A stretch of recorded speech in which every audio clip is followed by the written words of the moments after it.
শুরু হলো লাজু ও অনুভবের মান অভিমানের প্রেম।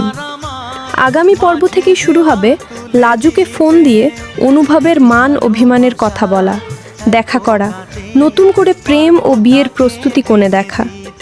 আলো আগামী পর্ব।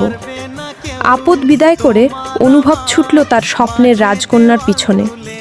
বাবার টাকা থাকলেই সবাই রাজকন্যা হয়ে যায় না, কেউ কেউ কটকটিও হয়, যেমন বনলতা। লাজু অনুভবের মিল হবেই কোণে দেখা। আলো সিরিয়ালের আজকের এপিসোড আপডেট। লাজু ঠিক কখন লোভনীয়ভাবে নিজেকে প্রকাশ করেছে? মেয়েটা শুরুর দিন থেকে নিজেকে 12 হাতের শাড়িতে জড়িয়ে রেখেছে। হায়, লজ্জায় বনলতার থেকে 1000 গুণ এগিয়ে।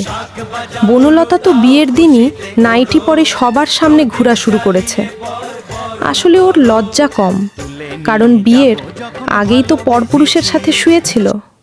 তাই নিজের যেমন চরিত্র কলুষিত, সবার চরিত্রকে সেমভাবে শেষমেশ জগার কাছেই ঠাই হ্যাক বনলতার জগাই পারবে। বনলতাকে ঠিক করতে লাজু এই অকর্মার ঢেকি সুদেবটাকে ডিভোর্স দিলেই সে বুঝতে পারবে টিচার দিদির কুবুদ্ধি শুনে সে কত বড় ভুল করেছে। সম্পূর্ণ পর্ব দেখতে পেজটি এখনই ফলো করো। সম্পূর্ণ পর্ব খুব শীঘ্রই দেখানো হবে। যারা ফলো করে রেখেছে শুধুমাত্র তারাই সম্পূর্ণ পর্ব দেখতে পাবে। যারা ফলো করনি তারা সম্পূর্ণ পর্ব দেখতে পাবে না। ধন্যবাদ।